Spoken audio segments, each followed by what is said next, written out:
Okay, so I'm going to try something for the first time. Air. I got the soldering iron here. It's a pretty good one. Not the best one in the world, but it should get hot enough to do what I'm going to attempt to do. I've got my throttle zip tied back so that it's open. And I am going to try to solder my butterfly in place. Once I solder it in place, I will go ahead and remove the screw and fill in that hole with solder. The solder that I'm using is this Stay Bright.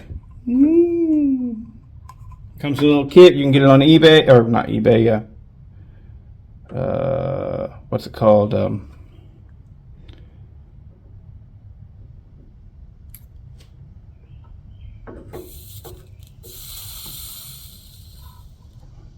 Amazon. Yeah. All right. So I'm going to quit talking. I got to focus here. There we go. There we go.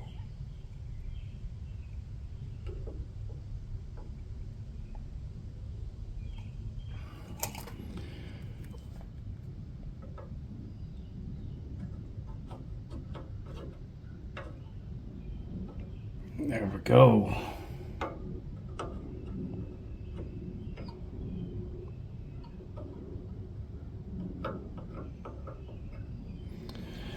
Hole is shut. Now this right here, now you're seeing that and you're going, you can't have that, Bodie. Well, this aluminum right here did not get nearly hot enough for the solder to stick.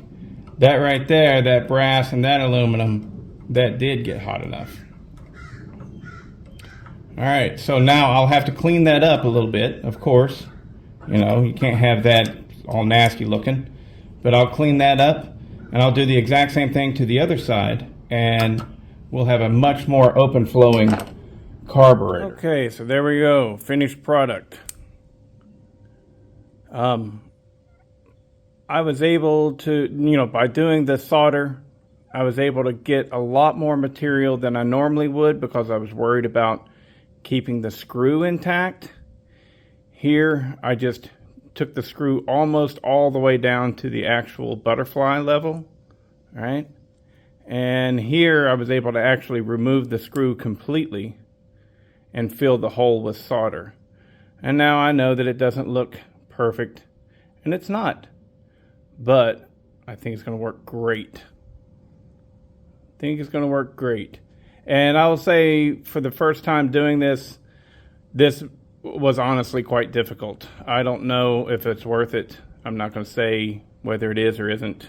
I will say that on this side, this is the choke side, I got a little bit of the solder went back into the carburetor. And so this, I had to turn it to get it loose and get it to spring load back to center. But look how much of the shaft I was able to remove. So it opened up the carb quite a bit. So let's put it on now and see if it made any performance difference. All right, so I'm back from now. We've done all three things. Well, I guess it's four things. We ported it, muffler modded it, that's one. But then we went back, we raised the exhaust roof just a touch and we widened it, right? We're at 101 on the exhaust. The intake is still at 80, but I went back in and I raised the roof of the intake to give me more port area volume. And now I have modified the carburetor by thinning the shafts and the choke shaft and the throttle shaft. Thinned those down. We soldered the butterflies to the shaft so that we can get as thin as possible. So we're going to be flowing considerably more air, and I did do a fire up on it already, and you could tell, it was hungry for more fuel. So I'm going to have to tune it in with a little bit more fuel, and we'll see how she does.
holy shit, man, it's fast.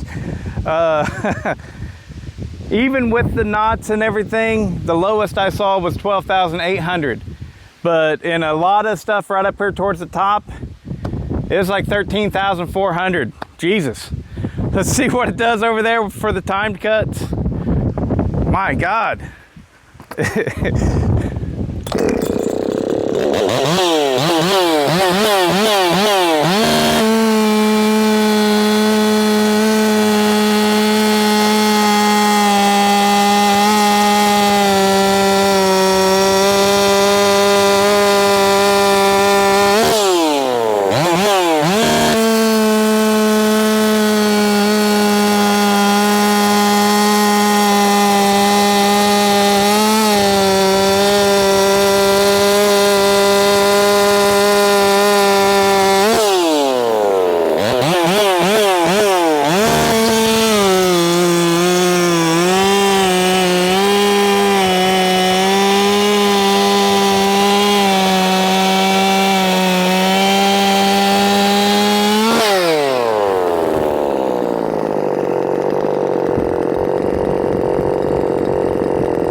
Well, she doesn't quite want to settle down after the cuts.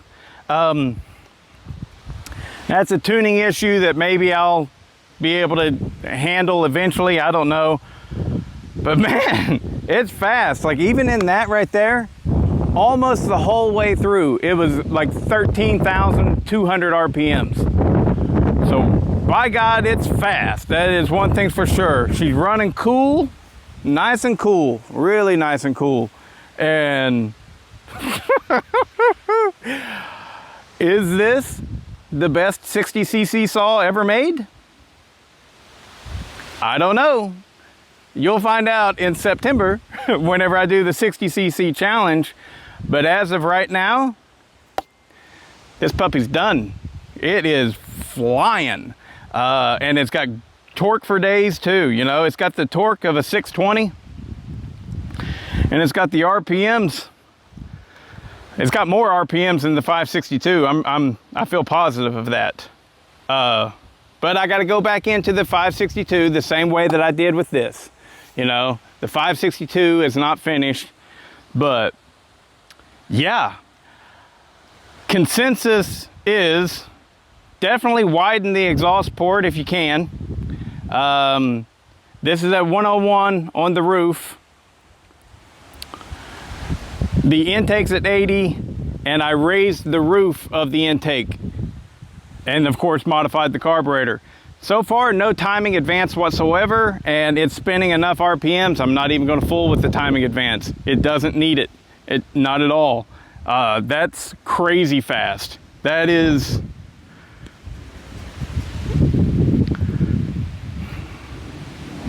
you know, I ain't gonna make any predictions, right? But in small wood like this with a 20-inch bar, it's been a long time since I ran the Johnson Red 2165, but that's what it's making me think of right there. My God, it's running great. That thing's awesome. Awesome. Yeah, 562 XP Mark 1 and Mark 2. You got your hands full with this one. Yeah, that is an awesome saw. And thumbs up for going the extra mile. And you know, I've had this thing apart now. So I ported one before this, and then I ported this, went back into it 2 more times, and then I also went ahead and modified the carburetor as well, and I feel quite confident that it's producing a lot more power, right?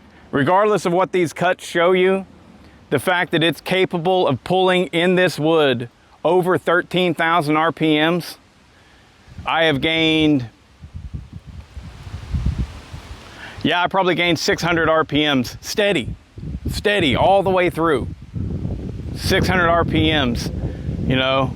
Before I did this extra work to it, I was maxing out at 12.6. Now I'm maxing out at 13.4. Okay, so that's 800, but you know, that's not steady. Did I say 1800? I said it meant 800. But that's big gains from a saw that had already received big gains. I bet you this thing's 50% more power than stock. You know, what is that? I think stock, these things are rated, what is it, like 4.7? I don't know. I don't even know what they're rated at. But that feels like a 7 horsepower saw all day long. You know, maybe a tick more. I don't know. I don't know. We'll have to see.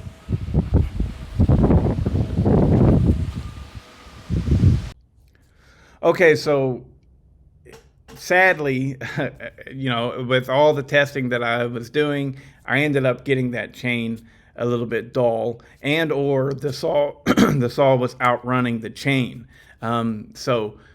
But regardless, we have the RPM readings, and the saw was, you know, unless I was pushing on it, it wanted to bounce off the rev limiter all the way through the log. And now whenever I do these RPM readings, they're from my personal knowledge. They don't mean really anything outside of that, because whenever you're actually trying to get a timed cut and in like a race type scenario, you're not just allowing that saw to eat and see how many RPMs it will spin. You're trying to get the fastest cut. And so the 13.4, 13.5 RPMs that this thing was pulling in the cut is really kind of useless to anything outside of my own personal testing. It's what I do. I give light pressure on the saw, just enough to get that chain to bite a little bit, and I see how many RPMs it will pull when doing that. And this saw, unless I was, you know, now here at the end, all the way to the end, whenever I've done all of the finished port work and the carburetor mods as well, I found that unless I was putting pretty significant pressure on it, then it wanted to bounce off of the rev limiter, which I think that's the first time I've ever had that happening.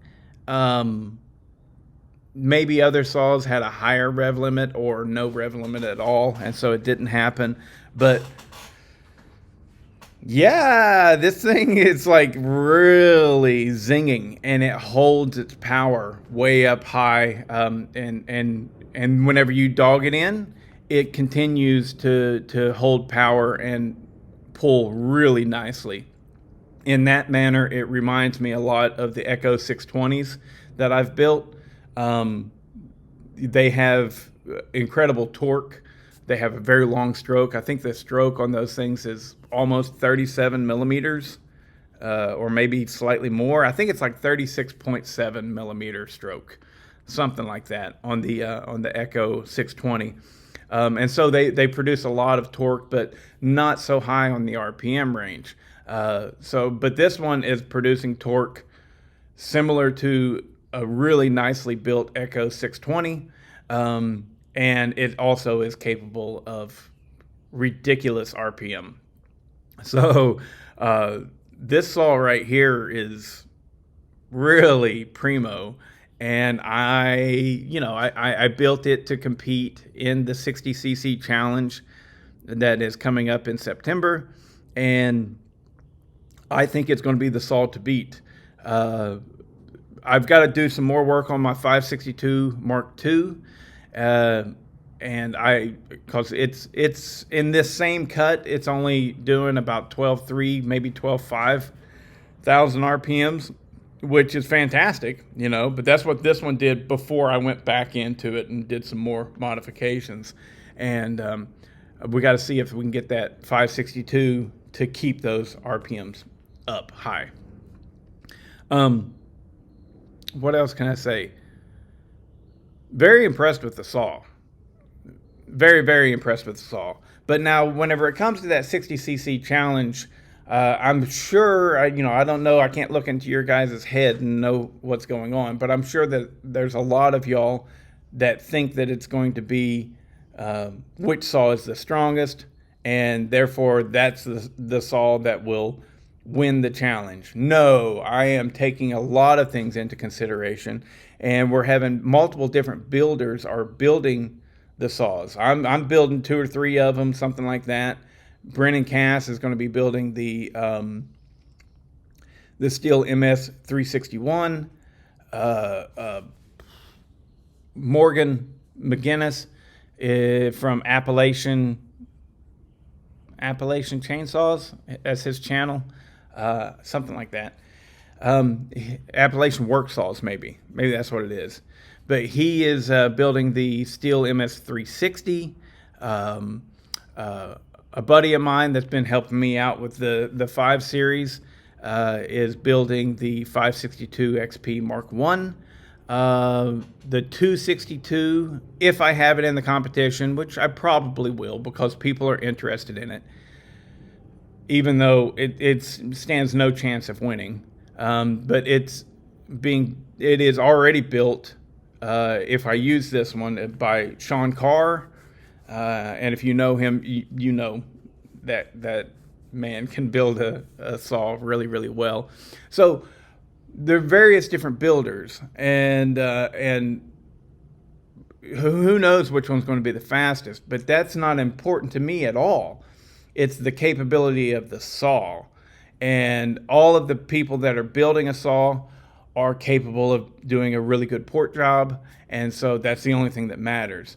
So whichever one is fastest doesn't matter. What I'm going to be doing is measuring them against a 70cc saw, and I'm just going to see if they're capable of producing 70cc power. See what I'm saying?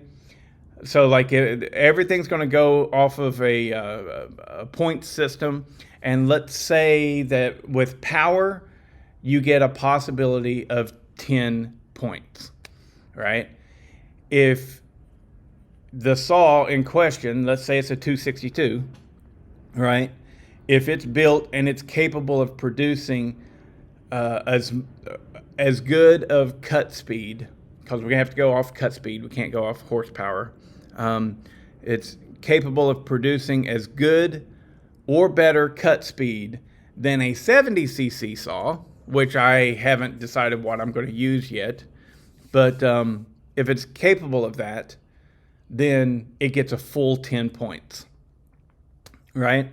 And depending on how close it comes to that is how I will measure out the points. Like if it gets beat by the 70cc saw by 10%, then it only gets 9 points. Something like that. I'll figure this all out whenever it's time.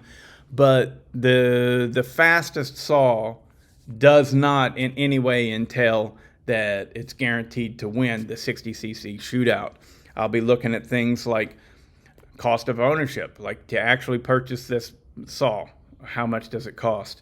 Parts availability, reliability, aftermarket support, power capability, weight, footprint. So by footprint, I mean the overall dimension, size of the saw. Like, this Domar is pretty big. So is the Echo 620. They're pretty big saws. And so they would get ticked down in that category. See what I'm saying?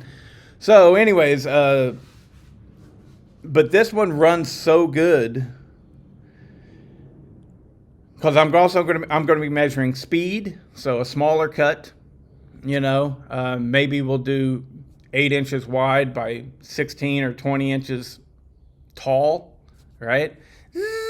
How fast it can get through a cut like that. And I'm also going to do torque testing with a 28-inch bar in big wood. So how fast can it cut through that, and where does it shine with torque and stuff. So I'll be measuring all kinds of different things, but this one, because it's so fast and it also has great torque, I'm looking at it, it's right down there on the floor. It's going to be hard to beat. And especially because they're not that expensive. You can still get them brand new, but they're harder to get. So availability, they're going to take a hit in that category as well. So, but anyways, I can't say enough about how good it runs. It runs absolutely fantastic. It's either outrunning that chain or the chain just got dull. But either way, the idea that it was capable of holding over 13,000 RPMs throughout the entire cut. Damn. and that's pine. Pine cuts faster. However, it bogs your saw down more than hardwood, because hardwood, your chain can't take quite as big of a bite, and so therefore it tends to skip off of the wood a lot more than it does with softwood. And so what I've noticed is in hardwood, like that saw, it would be hard to keep it off of the limiter. I mean, it was not hard, but I mean, it wanted to bounce off the limiter a lot, even in this pine. And that was something else. So anyways, I hope you enjoyed the video, and give a thumbs up, like, and subscribe if you haven't already, and y'all have a good day.